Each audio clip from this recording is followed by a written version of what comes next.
तो आप सभी का एक बार फिर से स्वागत है हम सभी के परिवार एसएल स्टडी में। साथियों, हमारे जो संस्कृत पेडागोजी की जो सीरीज वह प्रारंभ हो चुकी है और हम संस्कृत पेडागोजी के पाठ क्रमांक 2 पाठ योजना के बारे में आज के इस टॉपिक में हम चर्चा करेंगे। तो चलिए साथियों, अपने इस शानदार शुरुआत को शुरू करते हैं।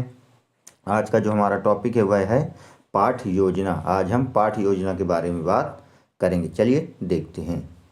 तो प्यारे साथियों, अगर हम बात करें यहाँ पे पाठ योजना क्या है, तो देखिए पाठ योजना का मतलब ये होता है कि अगर हम जब पढ़ाने से पहले जो योजनाएं बनाई जाती है पाठ्यक्रम से संबंधित, यानी इसमें क्या होता है कि जो शिक्षक होता है वह क्या पढ़ाएगा, क्या पढ़ाना चाहता है और किस तरह पढ़ाएगा। ठीक है, क्या पढ़ाएगा, कैसे पढ़ाएगा और क्या पढ़ाना चाहता है, यह किस में चर्चा होती है, पाठ्यक्रम में। चलिए शुरू करते हैं। यहाँ आगे देखते हैं प्यारे साथियों कि यहाँ पे जो पाठ्यक्रम होते हैं वह कितने प्रकार के होते हैं, 3 प्रकार के होते हैं, है ना।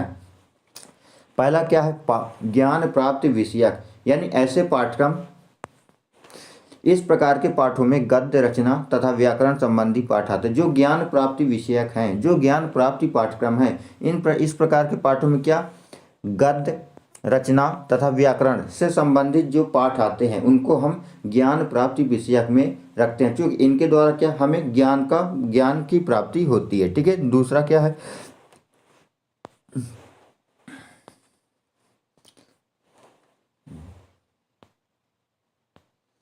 दूसरा हमारा कौशल विषयक। ठीक है, कौशल विषयक पाठ्यक्रम। इस पाठ्यक्रम के अंतर्गत क्या आता है प्यारे साथियों, इसके अंतर्गत मौखिक रचना, व्याकरण, अक्षर विन्यास तथा श्रुतलेख विषयक पाठों का समावेश होता है। इस पाठ्यक्रम में क्या होता है प्यारे साथियों, इस पाठ्यक्रम में आता मौखिक रचना, उच्चारण, अक्षर विन्यास तथा श्रुतलेख। मौखिक रचना मतलब मौखिक रचना यानी जो शब्दों का निर्माण होता है, हम उन शब्दों का उच्चारण किस प्रकार कर सकते हैं, अक्षर विन्यास का उपयोग कैसे करना है, श्रुतलेख सुनकर लेखना किस प्रकार लिखना है। तो इन सारे पाठों का समावेश कहाँ रहता है, कौशल विषयक पाठ्यक्रम में। ठीक है, और जो हमारा तीसरा पाठ्यक्रम है सौंदर्य अनुभूति विषयक, यानी ऐसा विषयक जो सौंदर्य अनुभूति है यानी सुंदर। ठीक है, तो इसमें अगर हम बात करें कि इस प्रकार के पाठों में पद्य, श्लोक तथा नाटक आदि आते हैं जिनमें काव्य के सौंदर्य की अनुभूति होती है। तो चूंकि हमें काव्य के सौंदर्य की अनुभूति कहाँ होती है, श्लोकों में होती है, नाटकों में होती है, काव्यों में होती है। काव्यों में रस होते हैं, है ना, हास्य रस, वात्सल रस, रौद्र रस, वीर रस, यानी जब हम काव्य सुनते हैं, है ना, और क्या नाटक देखते हैं हमें ज्ञान आता है, अच्छा लगता है। पद श्लोक, पद में हम बढ़िया पद सुनते हैं, श्लोक सुनते हैं, उनसे भी हमें सौंदर्य अनुभूति, एक रस की अनुभूति होती है। तो प्यारे साथियों, आप यहाँ पे समझ गए होंगे कि जो पाठ्यक्रम होते हैं वह 3 प्रकार के होते हैं। ज्ञान प्राप्ति का विषयक का मतलब होता है प्यारे साथियों यहाँ पे पाठ्यक्रम। ठीक है, चलिए आगे बढ़ते हैं। आगे अगर हम बात करें पाठ्यक्रम के उद्देश्य क्या है मेरे प्यारे साथियों, तो ज्ञानात्मक और बोधात्मक। जो हमारे पाठ्यक्रम का उद्देश्य है वह क्या है, ज्ञानात्मक और बोधात्मक। ठीक है, छात्र पाठ को पढ़ने में समर्थ हो सके। तो जो हमारे पाठ्यक्रम का क्या उद्देश्य है कि जो हमारे छात्र हैं वह पढ़ने में क्या हो सके, समर्थ हो सके, यानी सक्षम हो सके। यानी हमें ऐसे पाठ्यक्रम का नियोजन करना चाहिए, ऐसे पाठ्यक्रम का विस्तृतीकरण करनी चाहिए जिससे जो हमारे छात्र हैं वह पढ़ने में समर्थ हो सके, समझने में समर्थ हो सके, लिखने में समर्थ हो सके और सुनने में भी समर्थ हो सके। ठीक है, चलिए दूसरा क्या कहता है कि वे पाठ के अंदर आने वाले कठिन शब्दों का अर्थ समझने में सक्षम हो सकें। यानी हमें एक ऐसे पाठ्यक्रम का नियोजन करना चाहिए और पाठ्यक्रम का उद्देश्य ही ये होता है कि जो हमारे छात्र हैं, जो हमारे विद्यार्थी हैं, जो पाठ्यक्रम के अंदर जो आने वाले कठिन अर्थ हैं, जैसे यहाँ पे अगर हम बात करें ये जो यहाँ पे व्यर्थ लिखा है, तो ये क्या है, यह एक कठिन शब्द है, सामर्थ्य है। तो हमें ऐसे पाठ्यक्रम का आयोजन करना चाहिए, नियोजन करना चाहिए जिससे हमारे जो छात्र हैं वह बड़े तरीके से जो है तो इन कठिन शब्दों का क्या समझ सके, कठिन शब्दों का अर्थ बताने में सक्षम हो सकें। ठीक है प्यारे साथियों, चलिए आगे बढ़ते हैं। फिर छात्रों को का वाक्यों में प्रयोग कर सके। जो हमारे छात्र हैं जो हमें ऐसे पाठ्यक्रम का उद्देश्य यही होता है कि जो हमारे छात्र हैं वह क्या कर सके, जो शब्द हैं शब्दों का क्या वाक्यों में प्रयोग कर सके। शब्द क्या है, बड़ा खा, खा, ना, है ना, बा, ना, ए। तो इस प्रकार के जो जो छोटे छोटे शब्द हैं उन शब्दों को आपस में जोड़कर उनको क्या कर सके, वह वाक्यों में प्रयोग कर सके, हमें जो हमारे पाठ्यक्रम का मुख्य उद्देश्य है। ठीक है, चलिए आगे बढ़ते हैं। अगर हम बात करें जो हमारे पाठ्यक्रम है, पाठ्यक्रम को हम प्रयोगात्मक और पूर्व ज्ञान अनुमान। तो प्रयोगात्मक पर क्या होता है कि छात्र चतुर वानर की कहानी से परिचित होंगे। जैसे इसको हम पाठ्यक्रम को क्या प्रयोगों के माध्यम से भी बता सकते हैं, है ना, अनुसंधान के माध्यम से भी बता सकते हैं, इसको हम रिसर्च के माध्यम से भी बच्चों में जो है पाठ्यक्रम का ज्ञान भर सकते हैं। ठीक है, जैसे वे यहाँ पे क्या लिखा है कि छात्र चतुर वानर की कहानी से परिचित होंगे, यानी बच्चों के सामने क्या एक चतुर वानर की कहानी सुनाई जा रही है, उससे क्या होगी, वह परिचित होगी। वे जान सकेंगे कि जिनके बीच में विश्वास होता उनके ही बीच में मित्रता रहती है। यानी बच्चों को क्या, जब वह बच्चे चतुर वानर की कहानी सुनेंगे तो उनके मन में क्या आ जाए, उन्हें नए ज्ञान की प्राप्ति होगी कि जो मित्रता होती है, मित्रता में विश्वास होता है ना, जिनमें विश्वास ना हो उसमें मित्रता संभव नहीं है। यानी अगर हमें मित्रता करनी है तो हमें क्या करना पड़ेगा, विश्वास करना पड़ेगा, और जहाँ विश्वास नहीं होता वहाँ मित्रता नहीं होती। ठीक है, पूर्व ज्ञान का अनुभव, यानी छात्र पशु पक्षियों के बारे में जानते होंगे, उन्हें पता होगा कि बंदर बहुत चालाक होता है। यानी इससे पाठ्यक्रम से क्या होता है कि जो हमारे बच्चों का पूर्व ज्ञान है, जो उन्होंने पहले पूर्व ज्ञान लिया है, उसका क्या उन्हें उनके ज्ञान का भी वर्धन होता है ना, जिससे क्या होता है बच्चों में ज्ञान का भी वर्धन होता है। चलिए आगे बढ़ते हैं। फिर यहाँ पे बात करें साथियों कि अध्यापक पाठ को पढ़ाएगा और छात्र उसे ध्यानपूर्वक सुनेंगे। तो इसमें क्या होगा कि जो अध्यापक है,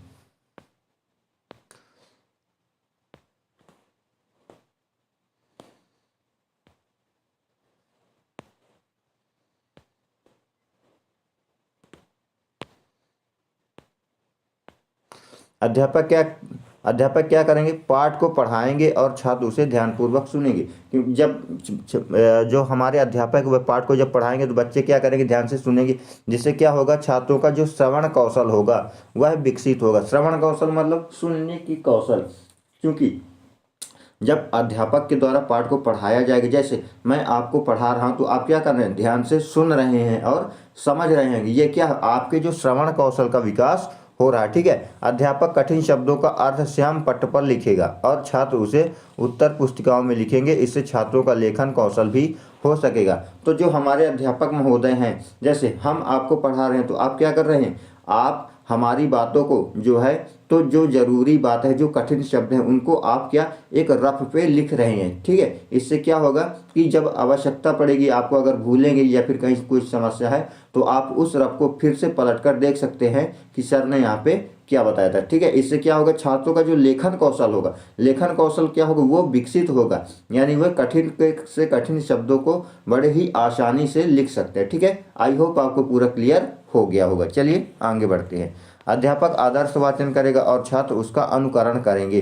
तो इसमें क्या, बच्चों का मौखिक कौशल बढ़ेगा, और इसमें क्या होता है, बच्चों का लेखन कौशल और इसमें श्रवण कौशल, यानी इसमें तीनों कौशलों को बढ़ाने के लिए उपाय बताए गए। तो क्या होगा कि अध्यापक आदर्श वाचन का मतलब क्या होगा कि बच्चे जो अध्यापक है वह आदर्श वाचन करेंगे, यानी उनका आदर्श वाचन करेंगे पाठ्यक्रम का, और बच्चे क्या करेंगे, अनुकरण का मतलब होता है सीखना। ठीक है, अनुकरण का मतलब होता है नकल करना, सीखना नहीं होता, अनुकरण का मतलब होता है हूबहू नकल करना। जैसे अगर मैं बोल दूंगा कि राम बाजार जाता है तो आपको भी बोलना है कि राम बाजार जाता है। इससे क्या होगा, आप अनुकरण कर रहे हैं। छात्रों का जो पठन एवं उच्चारण कौशल भी विकसित होगा। इसके माध्यम से क्या होगा कि बच्चों का जो पठन कौशल है, जो पढ़ने की कला है और जो कौशल है, तो उसको क्या होगा, उनका विकास होगा। ठीक है, चलिए आई होप आपको पूरा क्लियर हो गया होगा। आगे बढ़ते हैं। तो यहाँ पे अगर बात करें प्यारे साथियों, तो यहाँ पे जो पूर्व ज्ञान है, जो पूर्व ज्ञान है, हमें बच्चों का जो पूर्व ज्ञान उसको कैसे उजागर कर सकते हैं। ठीक है, यहाँ पे देखेंगे कि जो छात्र अध्यापक क्रियाएं, जो मैं एक शिक्षक हूँ, मेरी क्या क्रियाएं हैं और आपकी क्या क्रियाएं, यहाँ पे ये देखना। ठीक है, यहाँ पे मेरी क्या क्रियाएं हैं और यहाँ पे आपकी क्या क्रियाएं हैं। ठीक है, चलिए इसको देखते हैं। जैसे मैं क्या बोलूँगा कि पशु पक्षी अधिकतर कहाँ रहते हैं। मैं आपसे पूछूंगा कि बच्चों आप बताओ कि जो पशु है, जो पक्षी हैं, वो अधिकतर कहाँ रहते हैं। तो आप क्या बोलेंगे कि सर वो कहाँ रहते हैं, जंगलों में रहते हैं, है ना। जंगल का राजा कौन होता है, वह शेर होता है। जंगल में सबसे बड़ा जानवर कौन सा पाया जाता है, तो हाथी पाया जाता है ना। आप ये उत्तर देंगे, ठीक है। पक्षियों में सबसे चालाक कौन होता है, तो कौवा होता, कोयल होती है। जानवरों में सबसे चालाक किसे माना जाता है, बंदर को माना जाता है, क्योंकि आपने बंदर की कहानी सुनी है, ठीक है। लेकिन जानवरों में सबसे चालाक लोमड़ी होती है, ठीक है। चलिए उप विषय की घोषणा अगर करें तो छात्राध्यापक घोषणा करेगा कि बच्चे आज चतुर वानर के बारे में पढ़ेंगे, ठीक है। चलिए आगे बढ़ते हैं।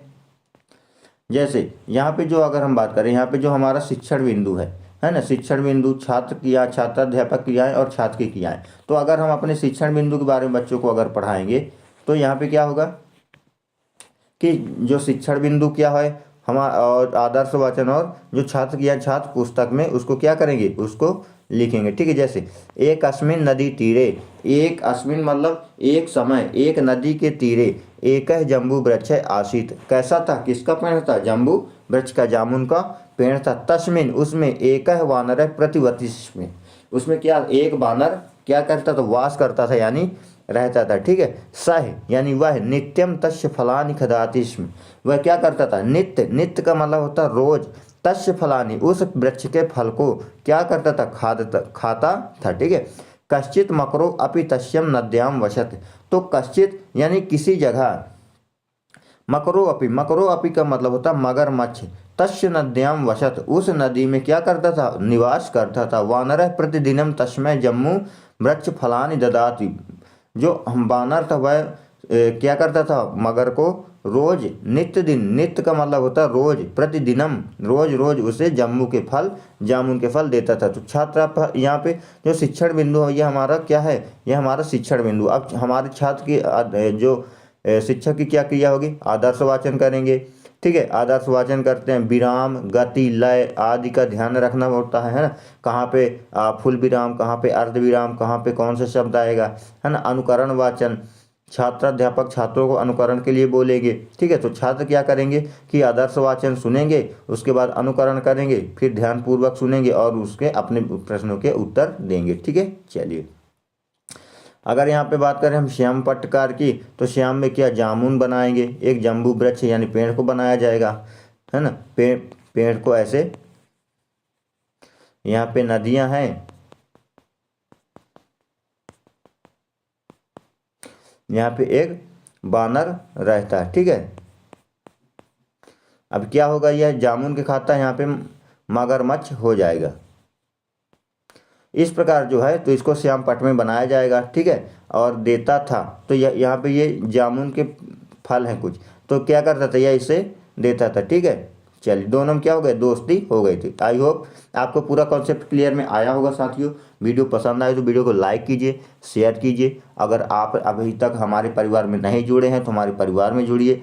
फिर मिलेंगे एक नई वीडियो के साथ, नए कॉन्सेप्ट के साथ, नए पाठ्यक्रम के साथ। तब तक के लिए जय हिंद, जय भारत। प्यारे साथियों, आपको एक ज़रूरी जानकारी देना चाहता हूँ, जो हमारी किसी भी कॉम्पिटेटिव एग्जाम के लिए हम जो है तो जीएस, है ना, टेट, किसी भी ऑल टेट एग्जाम के लिए हम अपने इस पाठ्यक्रम में सारी जो वीडियो है वह प्रोवाइड करते हैं, ठीक है। चलिए आगे मिलेंगे, फिर वीडियो के साथ। जय हिंद, जय भारत।